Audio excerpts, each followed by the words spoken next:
Honey, it would be great if you put your questions in the Q&A box. It helps to sort of, have the questions there and we can all see it. If you can just put the question there. Thank you, honey.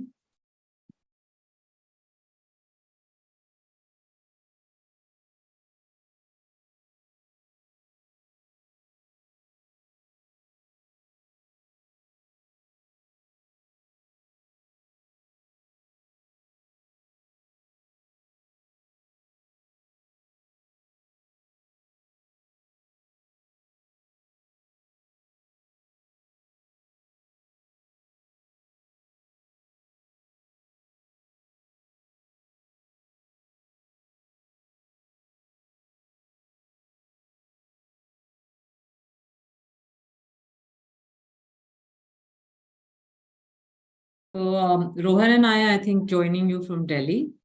Welcome, everyone. My name is Seema Chowdhury, as I said, and I am the Chief Learning Officer for Harappa School of Leadership.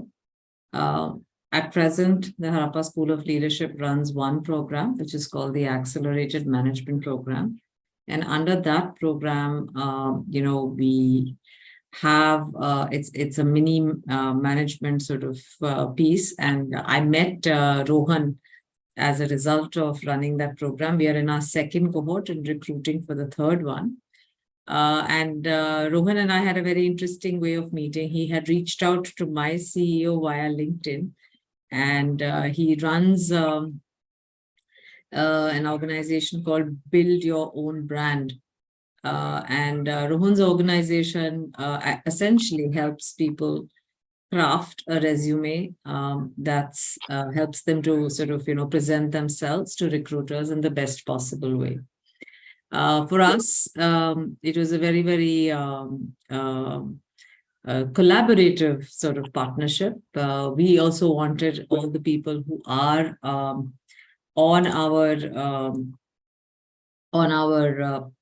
in our program to sort of have access to the best resume that they could possibly have, so that they're able to find the right kind of fitment and the right kind of roles. Rohan, for everyone, he has been working with sales and marketings and has over 8 years of experience. He has worked in the US and in India, and he has worked in the tech and the entertainment domains. Previously, he has been working with Bank of America, MTV, and even Zomato. As I said, my name is Seema Chowdhury. I'm a former journalist, and I have been working with the education sector for almost about 5 years now. So Rohan, I think we are ready to start. Yes, sure.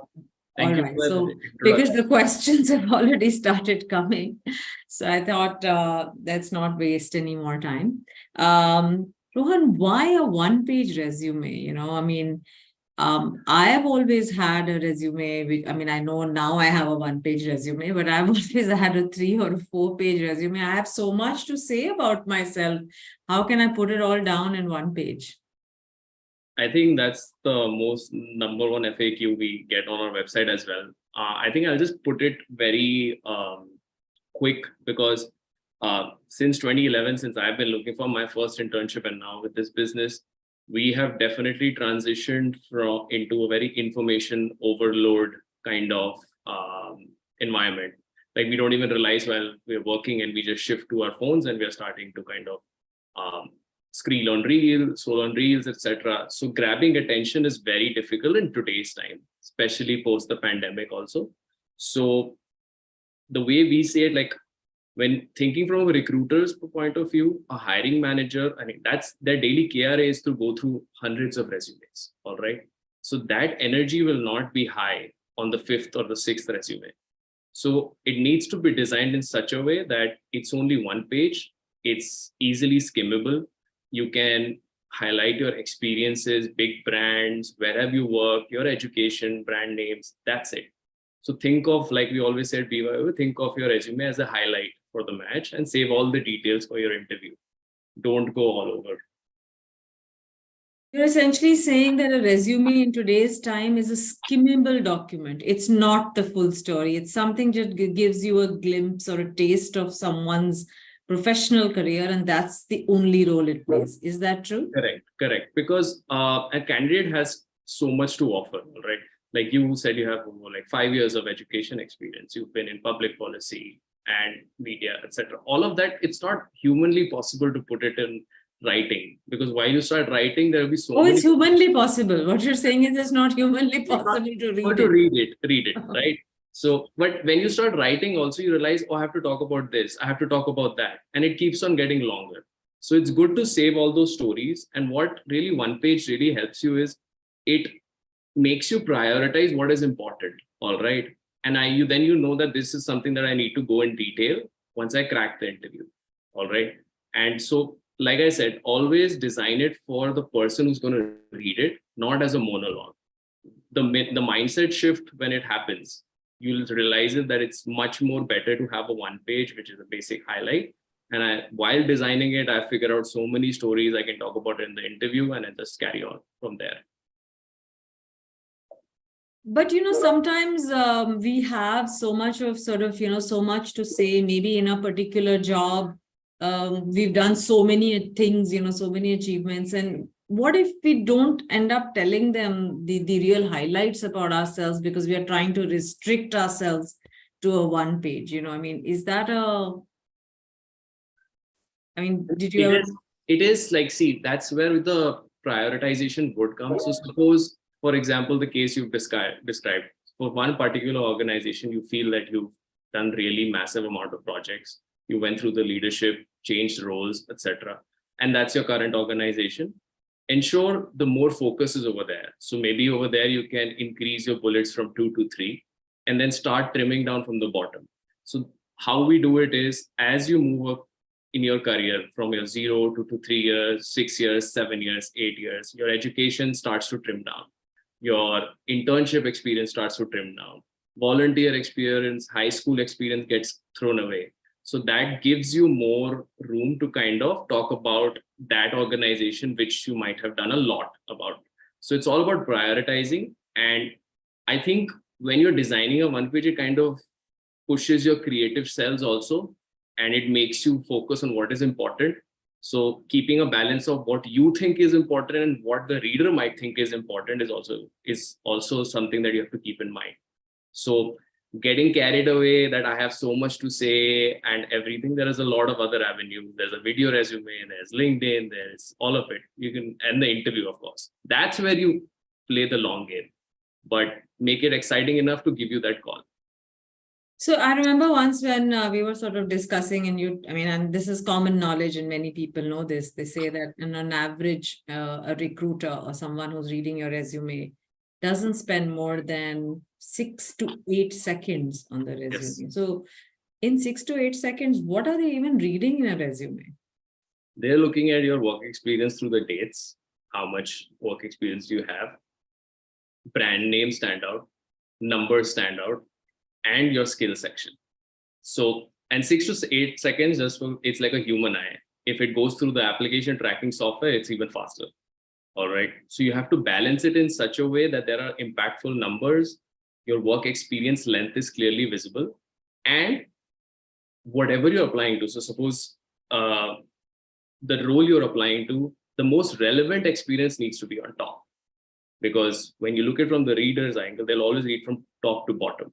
So if you are applying to a growth marketing role and you had done that 2 years back in another kind of work experience, or your skills are lower, ensure you kind of place it higher, because the chances of it getting read and being more relevant is higher. So focus on the timeline, skills, and the impactful numbers and brands which resonate with the reader. So what if I'm trying to apply for a role right now, but the skill set that I had, or what I really did was, maybe 2 jobs before. So are you saying I change the chronology and bring that up? Is that what you're saying? I wouldn't say like go for a chronological change, but definitely the skills which are applying to that, highlight them specifically in the skills section. Because when it comes to skills are super important. If it's a section that definitely gets read, all right? Because you can categorize it technical or organizational or analytical, etc. So suppose if you're doing for a growth marketing role, for that example, You might be aware of performance marketing ads, can be SEO optimization, Google ads, Instagram, Meta, whatever. Ensure those are captured in your skills. And the quantifiable information can be described as I increase the ROI for this campaign through this percentage in that role. But chronologically, I would definitely say with the most recent experience first, because that kind of causes confusion on the reader's eye. All right. Let's start taking a few questions. We had Honey who wanted to know how far back should one go into explaining roles and details in prior experiences? Okay, so that's a very good question, Honey. It really depends where you are in your career. So suppose if you're transitioning from your first to second job, I would say start getting rid of your high school experience and your volunteer experience from college and just keep it professional. But if you're someone with experience of 15 years, etc., we did a profile today only. The person had 17 years of experience. Over there, we had to take a strategic call to kind of remove parts of their education because it was not being relevant. And all the brands she has worked at were very kind of important. So again, play that rule, which is the most recent, prioritize for the role you're applying to, and then start trimming them. So as you move from the 3 to 6, 7 to 8 year bracket, internships can take a backseat. Everyone knows that you've been working. There's no need to show your internship experience. So you already had a job. You can use those 2-3 inches for a well-detailed skill section. Rohan, you and I have had quite a few battles. I think one of them was this whole idea of a one-page resume and then having a summary.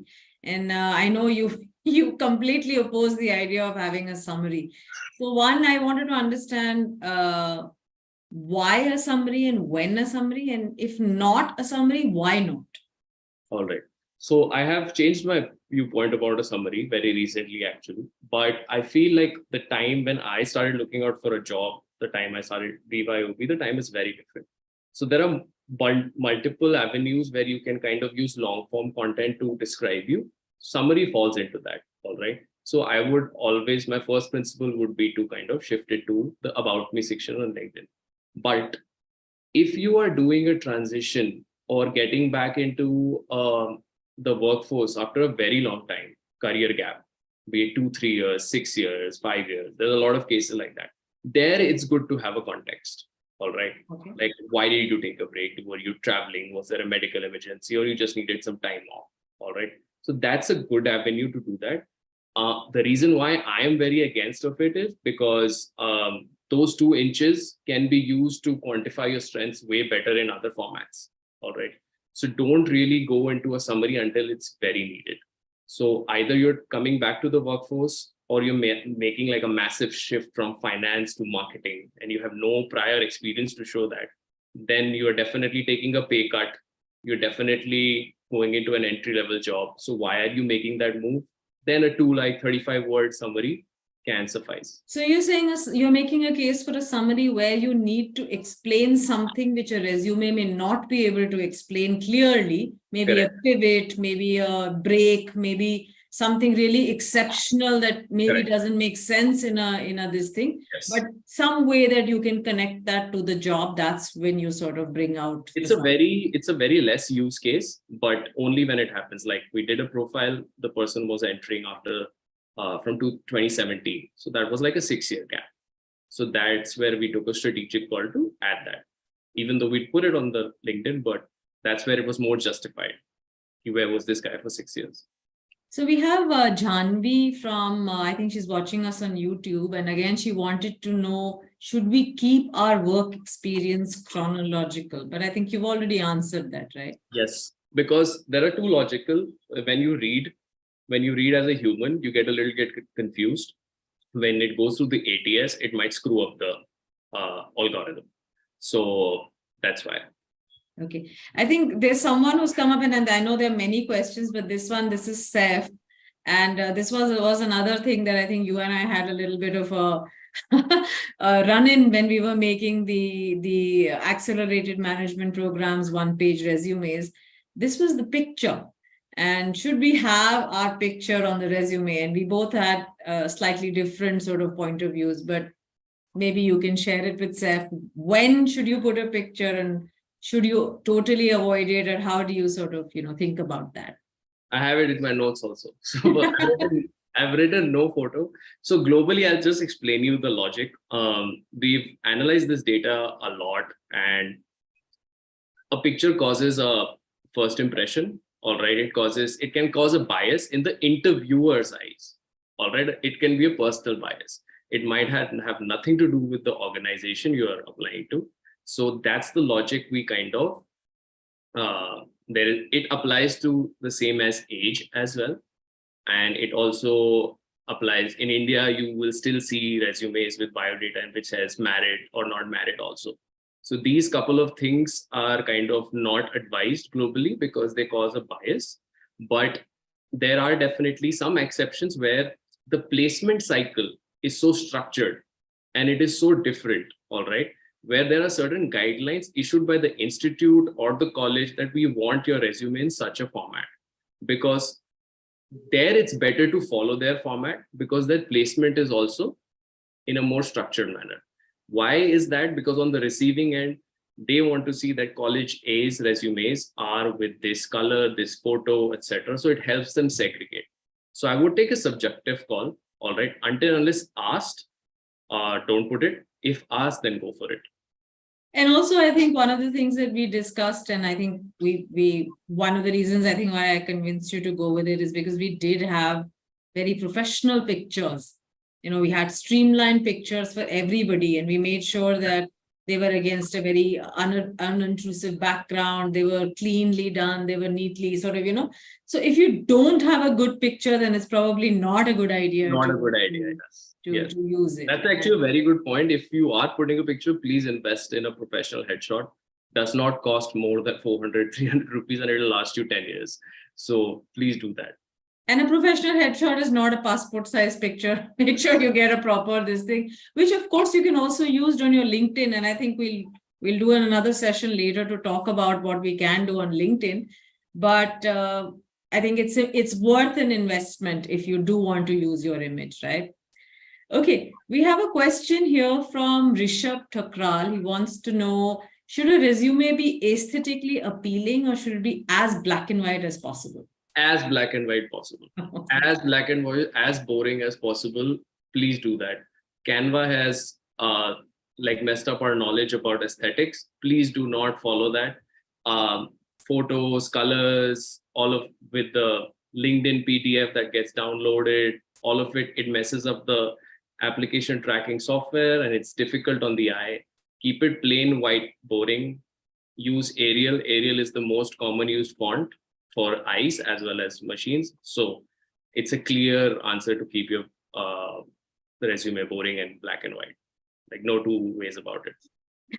We of course made him do our resume in yellow, but again, that was part of, if you're part of an institution or you're part of this thing branding where that's required, then that's a different thing. But largely, I think what you're suggesting is keep it as clean and crisp as possible so that, which also means that, I remember you had a very clear guideline that don't put too many columns, don't put boxes, don't put different shades in the resume. Why is that? Is it It's so we did this pilot with an ATS in-house. We put the same resume across like different formats and everything.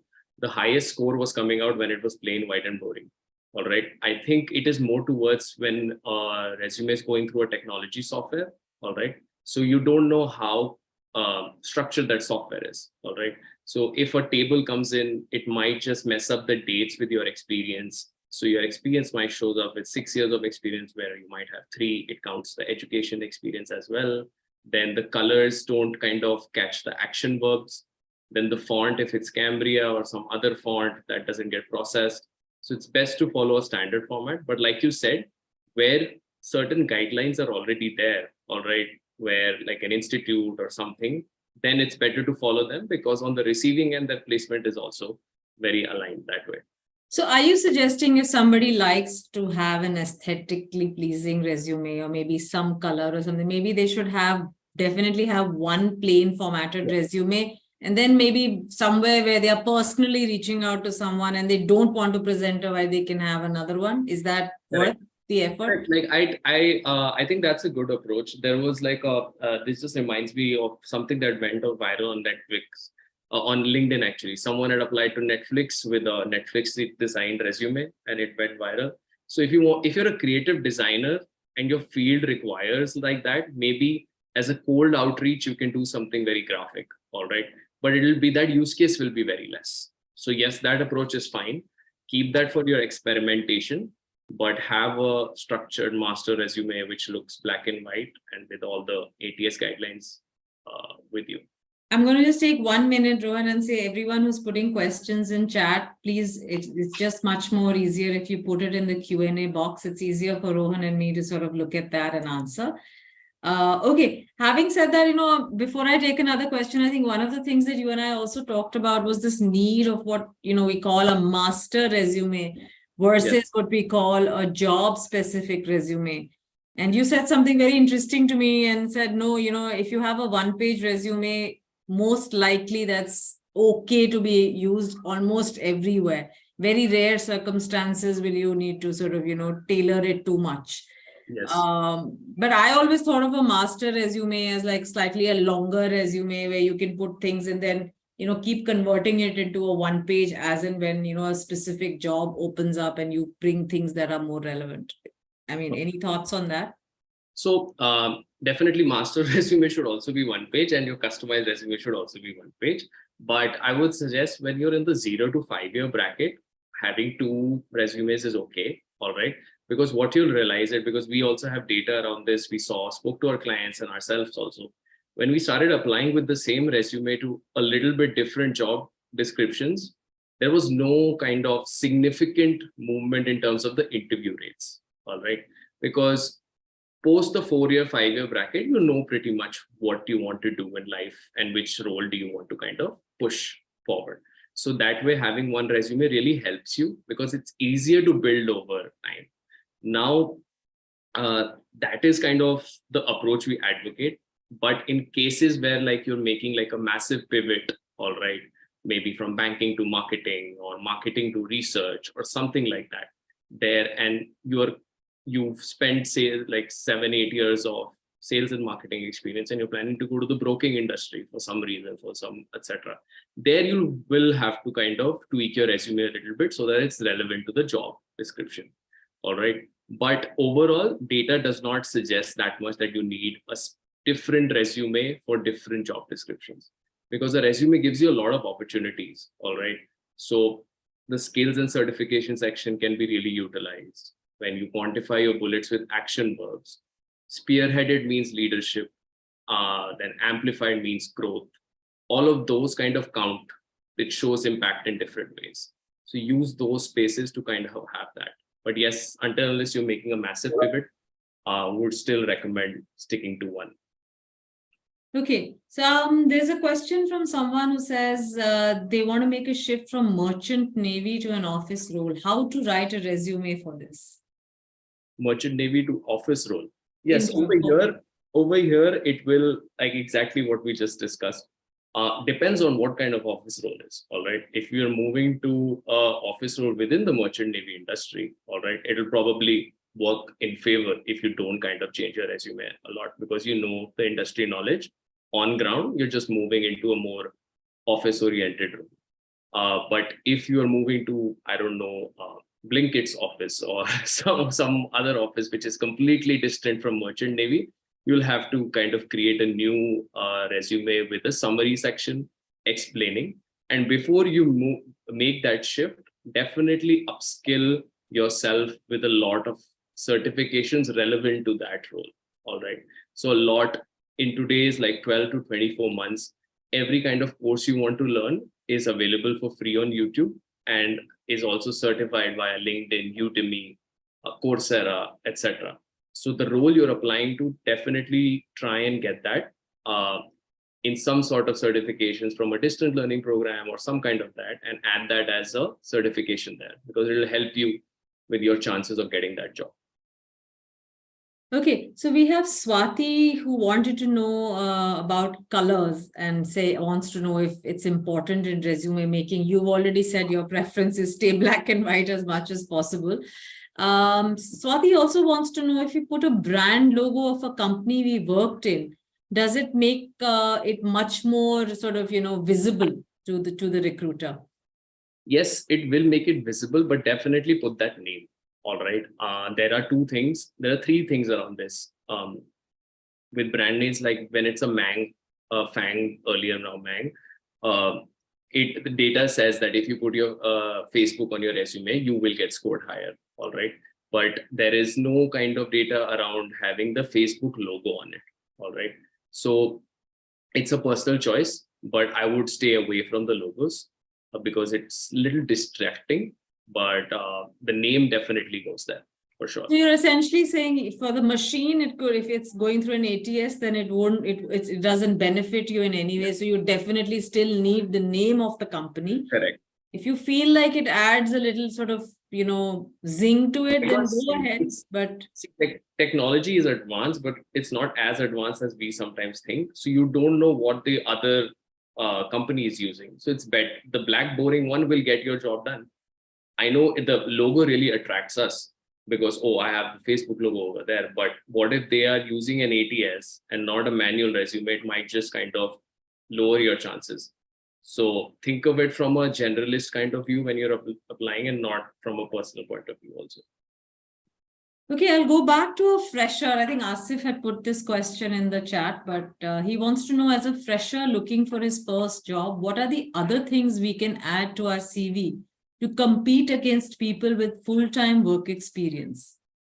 I'll give you an answer. Freshers lack clarity. So ask, put clarity on your resume. I think you'll stand out from the crowd when you say that you want to do marketing or you want to do sales and some kind of domain. But as a fresher, you have a lot of opportunities to put it. So there's volunteer experience. It can take like a complete different kind of section. Skills can take an entire different section because you have, you're fresh, you have a bunch of event experience, sponsorship experience from your college, fest experience. Certifications can be created as a separate section as well. So when you go higher up in the ladder, we tend to merge the skills and certification center. We did that for Harappa as well, because it gets too much and work experience takes precedence. But when you are as a fresher, you can utilize that space. So skills separately, certification separately, volunteer experience separately, internship experience, more internships, better. It's always a positive. So all of that can take a lot of precedence. Plus, your education is the most recent one, right? So any leadership activity you might have done at your college, honors, you might be having that, your GPAs, all of it really adds value when you are applying as a fresher. That's a lot of thing. I know. And of course, you can do the picture, which I know, Of course, which Rohan is not in favor of, but we can always do that. That takes lots of inches away. All right. There is Bhav Nidhi Kalra who's watching us, I think, on YouTube, and she wants to know what is, and she's written this in big, bold sort of letters, wanting to know what is the ideal font size for a one-page resume. 11. Before Rohan answers that, I would say, Bhavnidhi, it also depends on how much experience you have and how much you're trying to cram into a one-page resume. But please go ahead, Rohan. 11. 11 is the answer. 11 and Arial font. But if it gets too much and like you have a lot, like Seema said, you have a lot to show, then take it down by 0.5.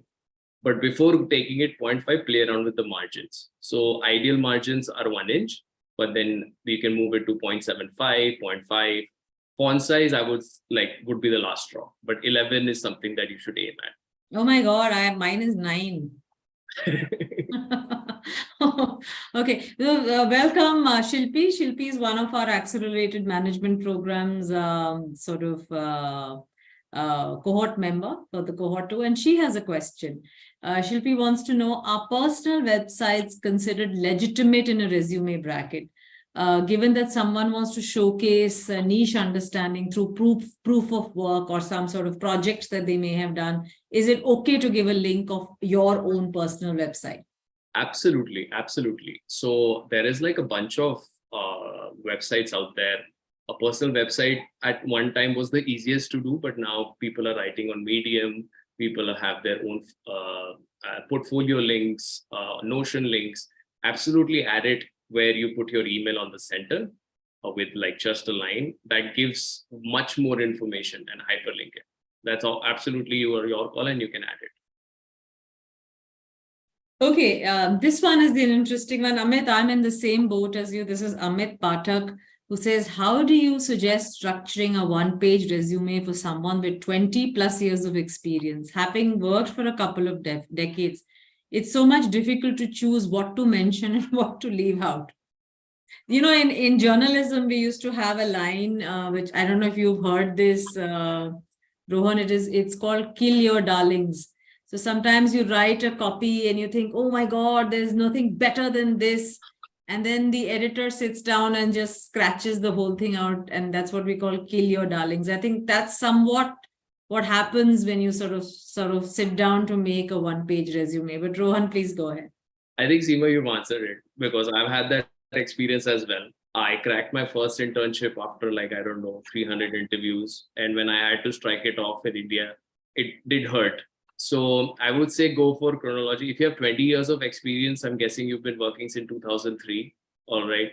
Just think of the time we are living right now in 2003. All right. So times are different. Requirements in the jobs are different. What is going to be required of you once you join is going to be very different.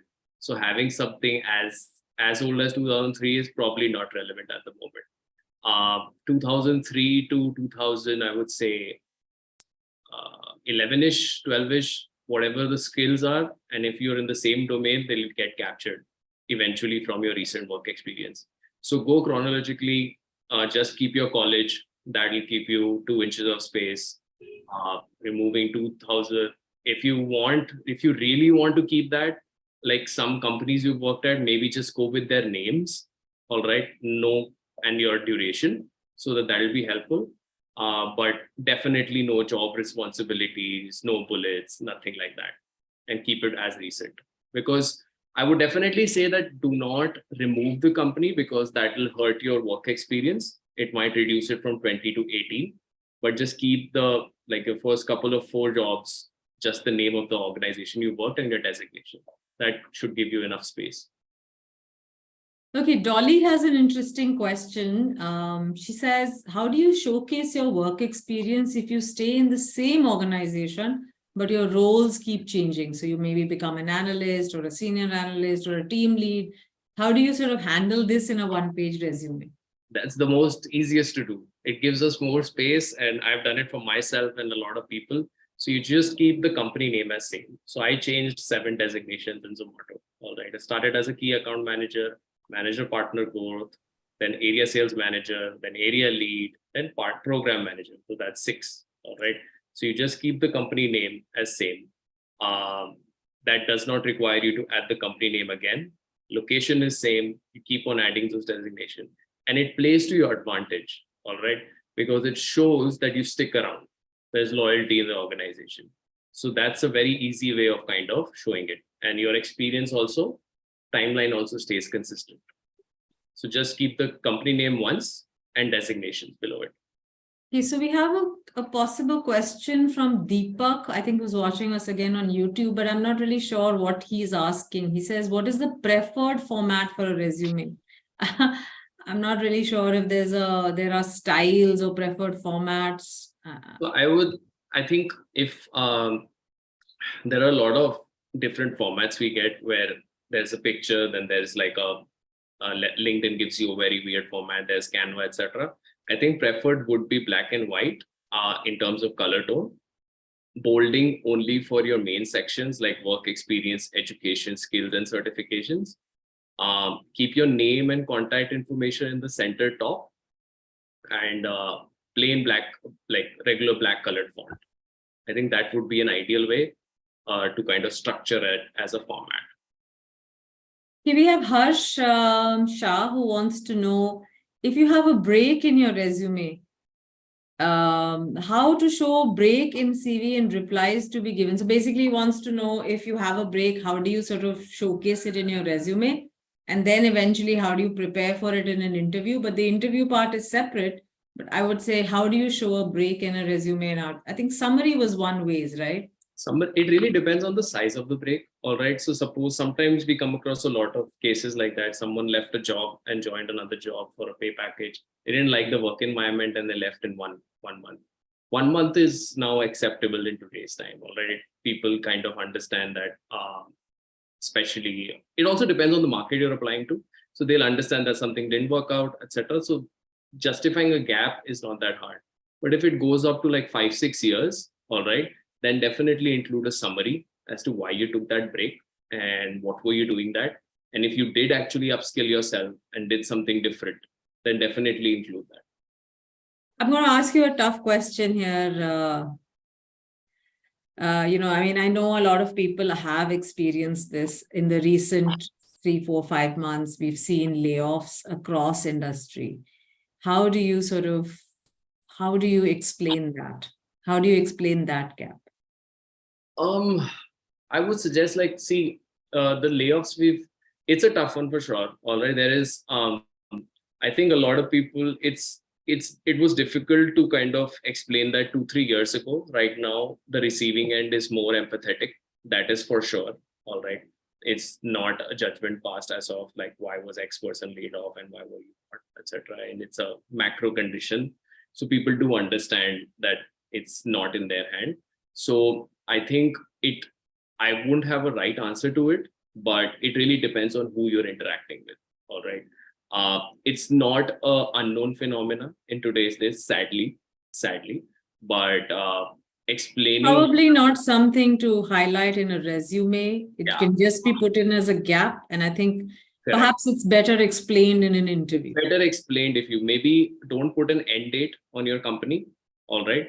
So keep it, suppose if you're working since last June to present right now. And if they ask what you're doing right now, you can just structurally have that conversation. My department was downsized and that's how things are moving. I'm still on the payroll, etc. And all of that can happen. But maybe definitely not put an end date over there if you've recently been laid off.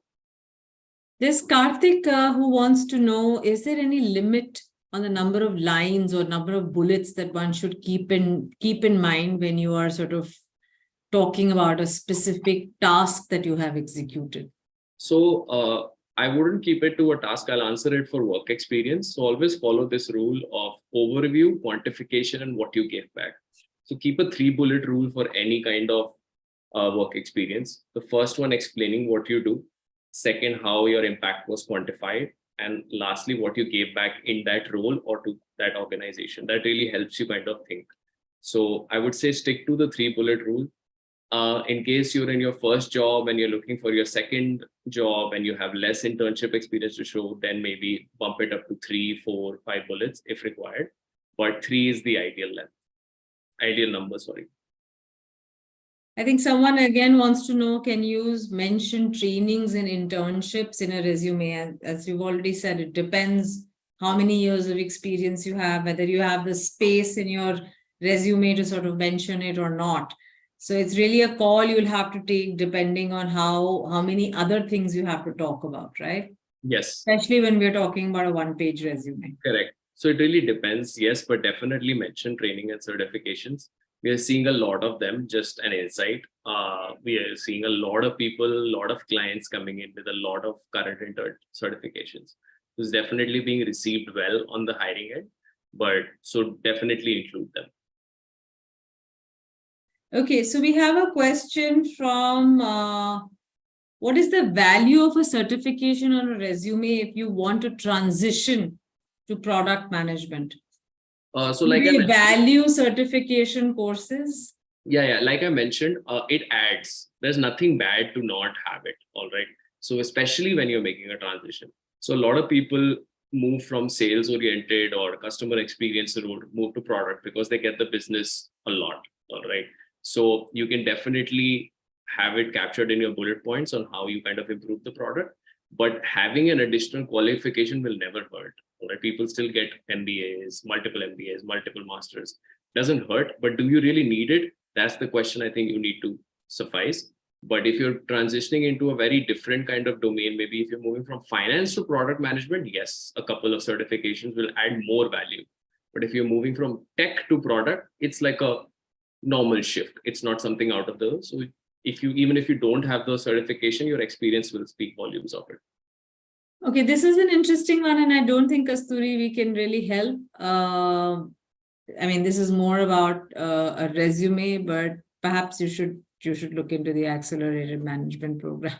So Kasturi says she's done BTech and an MBA in HR, but because of engineering has been stuck in a technical domain. She or he, I'm not sure, wants to switch to HR. What to do? So I suppose your resume has to be crafted. Any suggestions here on what they can highlight in their resume? So if I were you, were you part of any kind of leadership training? You helped in new onboardings, you helped in training tech people, part of your team, that would be very valuable to the HR process. Then that can come as a transferable skill. All right. And maybe if you really want, if you were a complete techie, like which is hardcore coding, and now you're looking for a 180 shift into HR, which is more people management, then a summary would do. All right. And if you have no experience, but kind of think of it, see, any role in any organization does kind of provide impact to the bottom line somehow, or etc. So from off the bat, I can think of every team has trainings, every team has buddy programs, every line of businesses hires for their company thing. So you can describe those experiences where you took the lead. If you took the lead, that will definitely help you in that transition over there. But if it's not, and it's a completely 180, you had an epiphany that you want to only focus on HR and you're in a technical domain, then maybe a couple of upskilling courses or certifications in that domain. Be open to taking a pay cut. A lot of people are hesitant about this, all right, but this works. This definitely works. I've come across a lot of people who are looking to shift and do a 180. They're okay taking a pay cut because they don't have the experience to back it up. But that one pay cut will probably get you to do what you like more. So I would say that is something you can try. So I have an interesting question, I think, from someone who's watching us on LinkedIn and wants to know. And Kapilji, I understand your question, but he says he has more than 40 certifications, what to keep and what to keep out. Actually, that's a good question, because we did that day someone with 27. I remember the number and I had to personally kind of do it. One thing we figured out that he had done multiple certifications from one website/institute. So we grouped that. All right. And the second approach would be what's more relevant to the role you're applying to. All right. So if you've done, like, I have a system security certification and a SQL certification, that is totally not relevant to what I do right now. So I will never talk about it. So use that rule to what is more relevant and start finding. The other trick I can tell you is keep those 40 on LinkedIn, because LinkedIn gives you more space. Keep the relevant ones on resume. Relevant to the job you're applying for. And even in a master resume, you'll have to change depending on where you're sort of looking out. And also perhaps use the more current ones, right? Any ones that are 2-3 years old, probably no point putting them. Correct. Okay. How to get a resume reviewed before final submission or application, and who to get it reviewed from? That's an interesting one. I have this thing called the mom test. If you can explain your resume to your mom and she understands it, it's passed.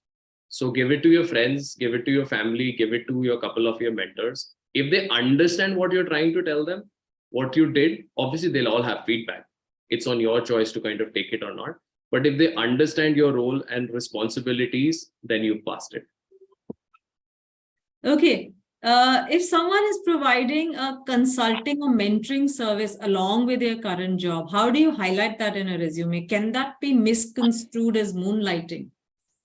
No, it's fine. Like, there is a lot of, I think moonlighting is again subjective. I don't think anyone who over here is not moonlighting, but I would suggest keep the both when you write your timelines. So suppose if you're working at 2 places and you're doing consulting, keep the both as the end date as present, because there are a lot of people who are freelancing on the side as well, especially in the tech domain, in the designing domain. So they show multiple jobs, works. Yeah, but also do definitely take cognizance of HR policies are on all the websites. All right. So when you're applying, they they might mention that you need to be working with us full time. So if they just check if they're okay with a part-time arrangement. So interestingly, there's a question from Rishabh Thakral who wants to know, are apprenticeships considered full-time experiences? I presume no. They're internships. Apprenticeships are more of like a internship. So always presented like that. Don't present it like a full-time job when it's not. Correct. Okay. If I'm not mistaken, I think we have another AMP and someone who has graduated from the first cohort. This is, I think it's Kumar Vineet. And Kumar, since your resume was done by PIO, OB, and if there is something that didn't fit, please make sure that you reach out to us again and Rohan has to fix it. Okay, so Vineet says that he has worked in 4 different roles. Being in the same position, as in his designation didn't change, but he had 4 different sort of roles. He's now promoted and working in another role, but it's the same organization. How should I arrange or prioritize my previous role? Also, he just wants to highlight that each of the 4 roles was different, even though it was the same designation. So it's a very easy fix, because whatever you did differently was like a different thing. Like I can I'll take the first one. So the first one I've already answered. If you're working at company A, so suppose you were promoted from, for example, sales manager to area sales manager. So area sales manager comes up and you a couple of bullets over there. Then you don't mention the company name again. That saves you half an inch of space, and you put sales manager and those KRAs. Now, if you have the same designation, maybe suppose you were a business analyst at 4 different organizations, but your projects, your outcomes, your contributions were completely different. That gets covered from the, I would say, bullets, all right? So, for example, if you worked at Whirlpool for a project, optimized their processes by 25%, that's going to be different. Until and unless your experience was completely exactly the same, maybe think of what impact was it driving for the larger organization, all right? So if it was driving efficiency in one role and maybe revenue in another one, you can segregate it over there. But I don't think that would be the case. I think your work experience will be different across. Yeah, he actually comes from the government service, and perhaps Vineet, reach out to us separately and let's see if there's something that it didn't work for you or you want to change it now that you have a promotion. I'm sure we can help. This is an interesting sort of, many of you are asking us for resume templates. And I think we'll come back to you, and we have your email IDs. We'll see if we can share a resume template that we use at the Accelerated Management Program. You can, I mean, obviously you won't be able to use it because that's for the graduates of the Accelerated Management Program, but at least you'll see the chronology and other things and how it's sort of done, and we can share a dummy resume with you. Okay, Abhishek Anand wants to know if it's okay to put a contractual role along with a full-time experience so you have a contractual assignment, you have a full-time job. Should you put both of them in the resume at the same time? So it depends where you're applying. All right, it's okay to put it. All right, if they're okay with hiring you as part-time, then definitely put it. If they're not okay with hiring you, don't apply to that job. All right. But if it's definitely the way you want to put it is prioritize the more relevant one.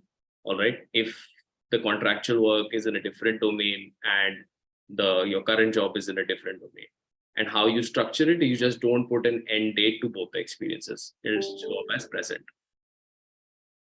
Okay, I'm going to take a question here from someone who wants to know, are e-learning courses worth mentioning in a resume? Yes. Yes, why not? Okay.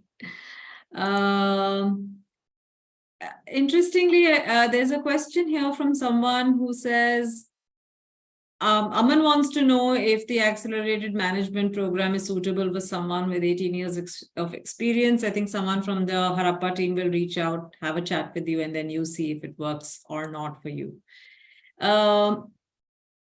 Okay. Okay, this is an interesting question. I don't know what MBB companies are, but someone wants to know what ATS standards do MBB companies follow. I never seem to hear back from them. Perhaps before you answer this, perhaps you can briefly explain what ATS system is and how it functions, and then maybe you can take this question. Yeah, so an ATS is called an application tracking software. All right.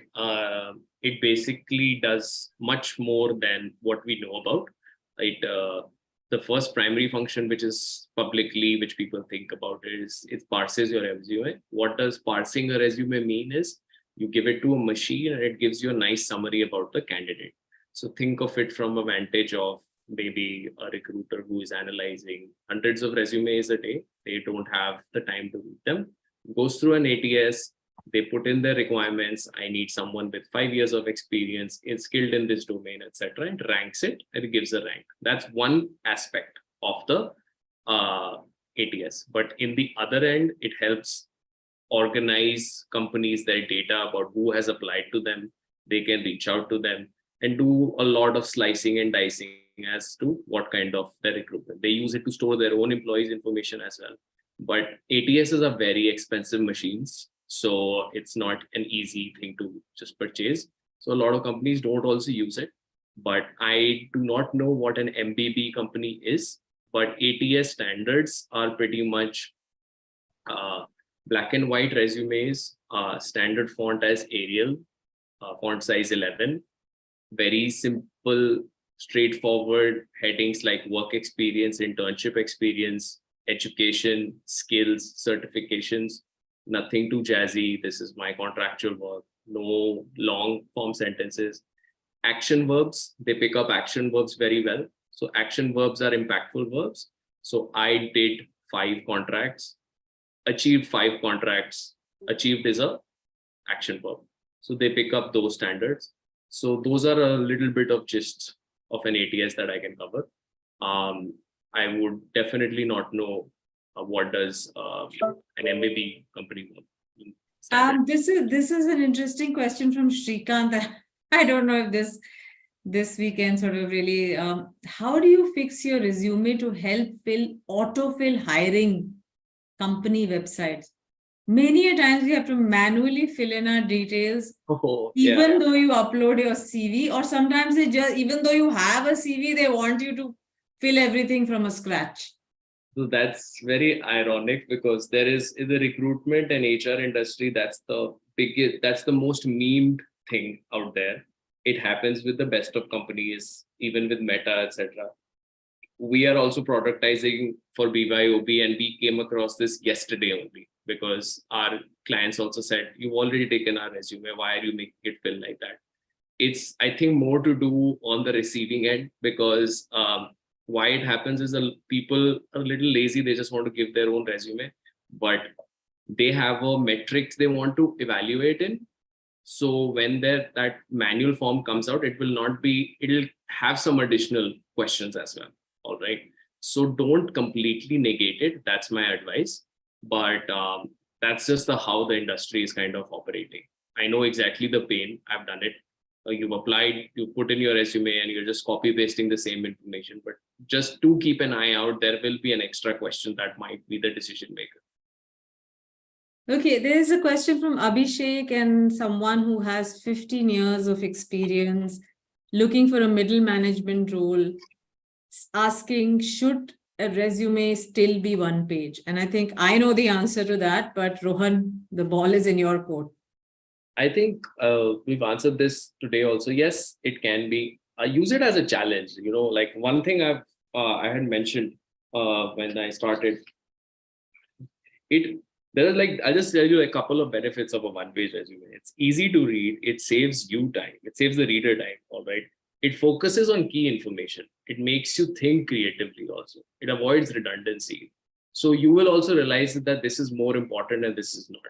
And when it comes to trimming it, if you have 15 years of experience, your internship and your education can definitely go like slim down. Your job, which was in 2008, is probably not required to be there, or the name is still there. If you worked in Google in 2016, definitely keep that. Do not eliminate that. But take some hard calls. Like you said, kill the darling, or I think, I don't know, what do you like? Kill your darlings. Kill your darlings. You have to do that, because we like to talk about ourselves, but recruiters just want to get their job done. So that's the difference, reality check we have to face.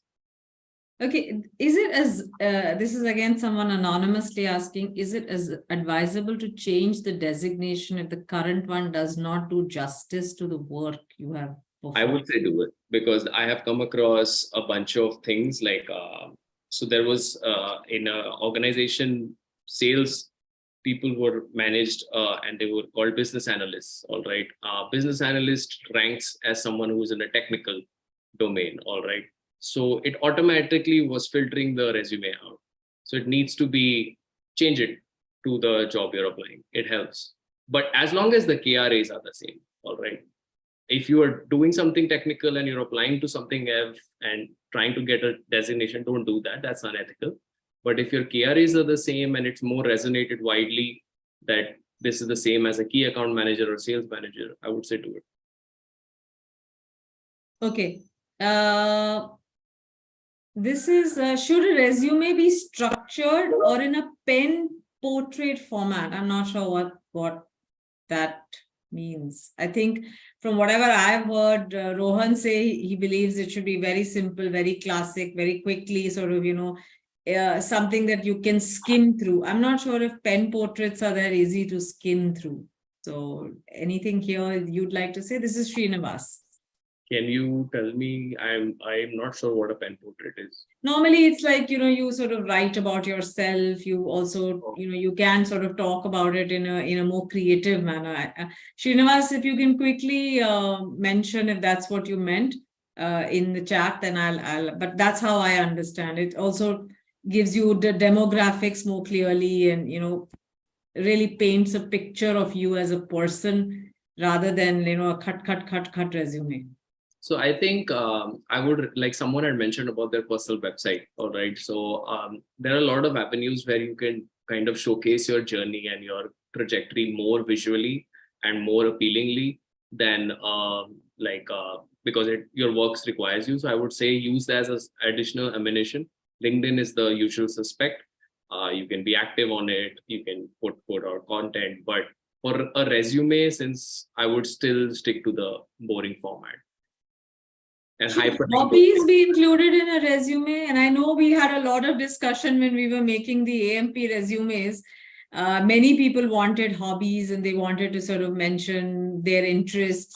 And I think, well, I'll wait for your answer and then I'll also add what you I'm like, just think about it from yourself when you're hiring, all right? I think a lot of people who put hobbies are probably haven't, they're early in their career. They feel that they want to talk about it. But how is it relevant to in a work environment? All right, it's good to have a conversation with, but I wouldn't say it adds any kind of direct impact value to the organization or the role you're applying to. So hobbies is, I think it's very, very fresher oriented. When you might be looking for your first internship and you are not able to fill a one page, yes, definitely go for it. But I had it when I was looking for my first internship, but that was the only first time. I would say that sometimes, especially if you're a fresher, it makes sense to add something that's relevant or that shows some sort of a, if you're like a rank holder, a national sort of level, say badminton player, or if you've led a team of say 15, something, something that gives, something that highlights your this. But saying if you want to say watching movies and reading books, then that's not a hobby. Unless, for example, I remember someone who used to collect only Gandhi stamps. And, his, I think his hobby was philately, I think it's called, but philately also in specifically Gandhi stamps. Now that stands out. If you say my hobby is stamp collection, okay, big deal. But there was something very specific in what that person was saying, something that leaves a mark, sure. Otherwise, I don't think it makes any sense. And a one-page resume will not give you the space to do that. Like, I totally resonate with you. In case as a hobby, you started an NGO, all right, and it picked up. Yes, definitely put that. That's a special project you did, and it's something impactful. But like watching movies and like traveling, everyone does that. I don't think it adds any value. Unless again you have a story to tell with traveling, you know, which is to say I only go to cities with, say, maybe the letter P, and I have visited Paris and this. And so then there's some story that a person may look for. Otherwise, just traveling in itself is not a hobby that excites. Okay, Archana is upset with me, and Archana, I'm picking up your question right now. I'm sorry I missed it. Archana is a B Farm graduate, a fresher who wants to pursue a career in finance. She's done an FMBA. I'm presuming there is some sort of, you know, certifications or some sort of courses in finance, and NISM, portfolio management, etc. So she says, should I mention my skill set prior to my education details? Not really. Like, prior to your education, you're a fresher. So what skill sets? I'll have to deep dive into it. But if you're a fresher, I think you have enough space on the resume. And if that skill set might not be directly impacting finance, but the reader does know that you're fresh out of your career. So it will definitely add value to it. But it really depends, like if it's... I think what she's meaning to say, chronologically, should she mention the fact that she's done these certifications before she mentions her graduation in B Farm? Of course, why not? You can have it in your certification section. But if you follow the format of the resume, normally work experience, then education, and then skills and certifications. I think she's saying, can I put skills and certifications and then put my education? Yes, I think it's okay. It depends. It's moving around. The topmost should be your most relevant. All right. Having skills and certification and education flipped doesn't really cause an impact to the reader. Because as you kind of grow in your experience, what you'll notice is you'll put the education one even more lower. But switching between education and skills and certification it's okay. Okay, this is an interesting one, and I don't have an, I'll probably be the last question. Meanwhile, all of you who have some questions which haven't been answered, please feel free to write to us. My team has already put in our email ID, etc. We'll be happy to answer what we can. Other than that, of course, the Accelerated Management Program, as I said, is recruiting for its third cohort. Feel free to reach out to us if you have any questions. This is Akhil, and he wants to know whether job application in LinkedIn or any other sites are being screened by ATS or a person. How do you find out whether it's an ATS machine that's reading it, or is it a recruiter who's sort of actually looking at your resume? If I had that answer, I think if I had that answer, I would be monetizing it like no other, but I don't. So just an experience. I applied to Google to test my knowledge. I got it. I found out they were not using any ATS. So it really depends on which you are applying to. So I don't have the answer. It really depends on which company you're applying to, what they are. People change their operating systems, everything. So. Okay, one last one. Languages. Should you include languages in a resume? No, I think it's okay. Unless there are certain countries that even require you to kind of pass exams in certain languages. So you'll see it if you're applying abroad, maybe to Germany or France, you'll see that this role requires like a bilingual. Or if you're applying for say a Samsung or a company, even in India, and that knowing Korean, they may not care if you know Telugu, but if you know, say Korean, they may count that as a plus. And very quickly, should it be clubbed under a section or should it be added separately? My sense is in a one-page resume, you'll probably have to say skills, certifications, and language and add it there rather than have it in a separate. And for languages, they'll mention it on the website that we prefer if you are Korean speaking, like she mentioned. Okay, I think we'll wrap up here. Parijat, we've already said if you have done online workshops or if you have this thing, and especially if it's directly relevant to the role, of course you should mention it. If it's not directly relevant and you have a space crunch, then perhaps these are things you can remove. We've already answered that. Okay, with that, I'd like to thank everyone for patiently joining and listening in to us. Do look out. We will be having another sort of session maybe later in the month on LinkedIn, because that's also something that Rohan works on. as well as video resumes and other things. But very, very grateful for this, Rohan. Thank you very much. And I think it was I hope it was a useful session. Thank you so much, Seema. Thanks for the introduction. I just wanted to say that I've also checked out the Accelerated Management Program. It's definitely solving a need that we need at the moment. It's fast paced. It gets you ready for the roles you're kind of desiring. So definitely a positive move towards the direction. Thank you. Take care, Rohan. Bye-bye. Thank you. Thank you so much.